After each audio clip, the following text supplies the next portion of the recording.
Welcome, ladies and gentlemen, to the showdown between Kislev and Slaanesh. Yes, the wait is finally over, and the Dark Prince arrives with a very scary fast force, and this is going to be an old-school land battle as well. So the Tsarina is going to be facing off against the Exalted Keeper of Secrets of Shadow, and as you guys know, Pendulum is extremely strong in Total War Warhammer 3. I would imagine maybe a nerf will be due in the near future, but for now, it is very, very good.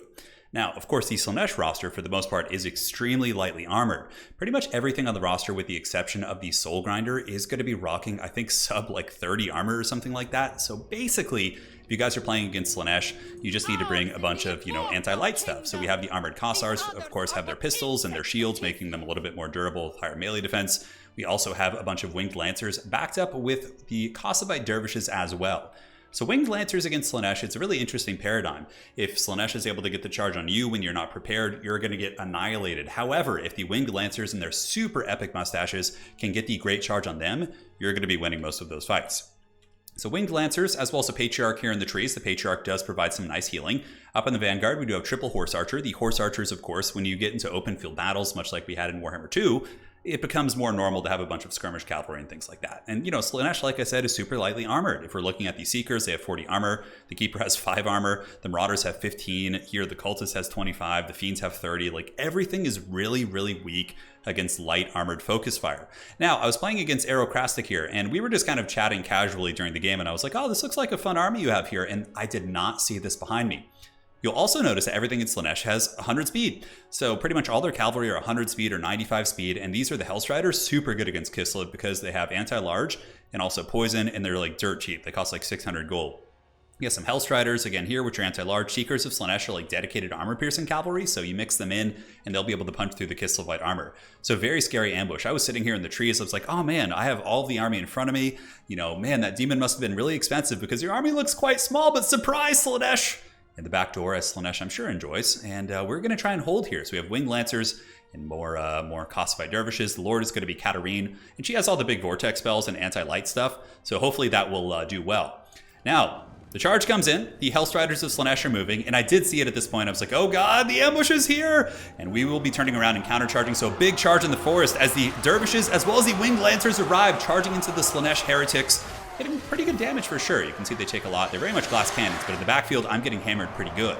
We do have the Kossars with spears, which are hybrid units, so the Kossars are able to fight them pretty well with their spears up close, but for the most part, Slaanesh gets bonus damage when they charge you from the side. So you have an ability called Devastating Flanker, so if they hit you from the side or the back, they get double their charge bonus, which is pretty crazy. In the front, lash of Slaanesh going down. No, huge pendulum as well. Really nasty stuff. Thankfully for me, the Kislevites are super hardy folk. Despite being swarmed, a big greater demon comes through the forest. Nasty, nasty play from Aerocrastic with a huge flanks and surrounds. But Kislev, if it knows how to do one thing, it's to just take a beating and endure like absolute champions and really, really just show their tenacity. But Katarin, the Tsarina, is going to be dropping a huge vortex here from Frostfang, and it comes up, ripping up the Slaanesh heretics as they run out of the forest here. And we did some really, really big damage to that unit. But we did basically lose the cavalry, so the Winged Lancers and the Kossovite Dervishes did break, and now the Slaaneshi forces are going to be descending on the rest of my ranks. My reinforcing units, the Dervishes and Winged Lancers from the other side, did rush in to intercept here, and now Katarin's going to be moving in to get her hands dirty as well, with a big ice spell blasting down, doing some really good damage against these light units, and putting their speed down to 70, which of course is a little bit more manageable. Now, I do also have some Ice Guard. I brought Ice Guard with Glaives, and the Armored Kossars should be able to decisively defeat Marauders in combat, so you can see her moving up, but there are some Fiends of Slaanesh. Fiends of Slaanesh have really, really good armor piercing and can just rip apart your armor like it's nobody's business, but the Glaive Guard in the back, the Ice Guard Glaives, are getting some nice shots, but now Marauders of Slaanesh are going to be jumping in, while the Cultist is going to be dropping some big Demonette summons. Horse Archers will also be a pretty good roadblock. They're just kind of sitting nearby and dropping pot shots up into the big Exalted Keeper where they can. And the Kossar Spears and the Winged Lancers are holding on like absolute beasts in here. Of course, Slaanesh, their army ability basically makes it so when they break somebody's leadership or get them wavering, they get their army points. But with Kislev, it's very, very tough to do because of their high leadership values and, of course, their army passive here. But the Patriarch is doing a pretty good job fighting back, despite the Occam's Mind Razor, which puts her up to 706.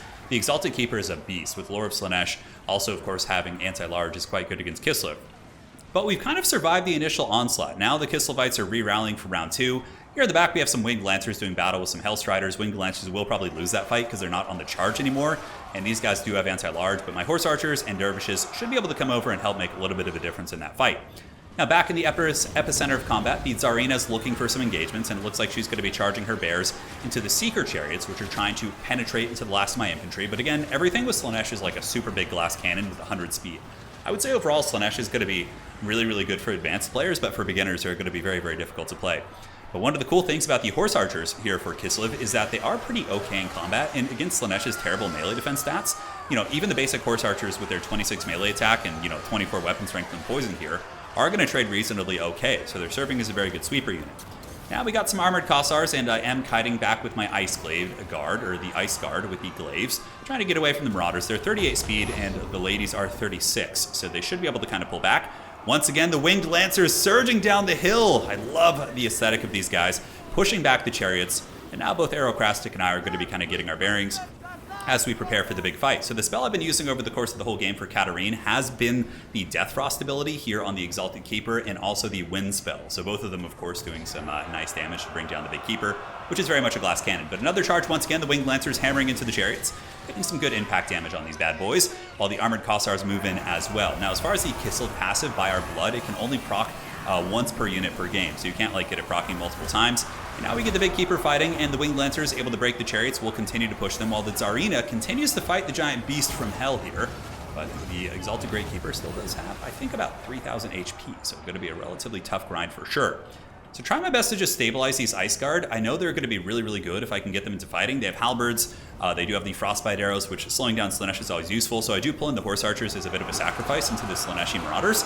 So we will push them back, while the Ice Glaive Guard will be moving up to start shooting here at the Exalted Keeper. And the Patriarch doing a great job as well. He's been giving me healing this entire game, and Katarin has actually been really good. When I first started playing Kislev, I was honestly a little bit down on her, but I feel like she's got some good abilities with that Vortex and some of her items giving ward save. It's really not bad. Tsarina giving a rallying battle cry to her troops as the Marauders of Slaanesh fight back the Winged Lancers. Winged Lancers are debuffed by the Soporific Musk, which is going to be lowering melee defense and melee attack. Very, very strong. Fascination going down as well, which is one of Slaanesh's army abilities that is going to be giving a lot of juicy damage to whatever it targets. It's good against units that have like 25 or more models, if I'm not mistaken. But this fight's getting a little bit scary. If the Keeper is able to just beat on me for a second in a bad situation, it could really melt any of my lords. In the back, the Ice Guard are pretty much just having to fight at this point, so they are being cycle charged by chariots, but these ladies are not taking it for sure. They're moving in, and with their halberds, they should be able to chop down some of the chariots. Frostbiting, and look at the halberds actually breaking down these chariots. Super cool, but they still do get through a little bit, but the Kislevites are very, very durable, especially these ones. Now we have a very scary fight here. Bounce Power is a little bit in my favor, but Katarin is out of control. The Seductive Glory is active and rampaging, and I'm taking a ton of damage, down to 2,300 here. Brutal anti-large attacks, showing the power of the Exalted Keeper with 600 weapon strength, but the Patriarch's coming in with the steel chair in the back to protect the Queen. Getting a big charge, and the Exalted Keeper of Secrets is down to 1,000 HP. Will the Tsarina, as well as the Patriarch with Salek's Lullaby providing healing, defeat the Greater Demon of Slaanesh? And in this case, it looks like the demon is going to be crumbling down, getting some beautiful attacks, but the demon does fall before the Ice Queen. Beautiful attack there from the Great Bear.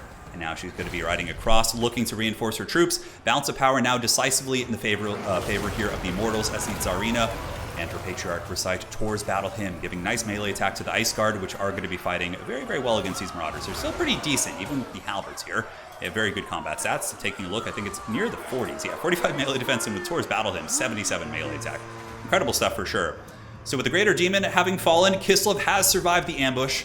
I know it's a little bit ironic to be the Great Orthodoxy. I think I was playing Rasputin in the game before, so I just had it on, but it's all good. Man, what a crazy battle. Really, really fun for sure. Man, the ambushing potential of Slaanesh is so scary. They were on my army in like a matter of seconds, and it was really, really just like a super panicked fight with like just abilities flying everywhere, and man, oh man, Slaanesh is really strong.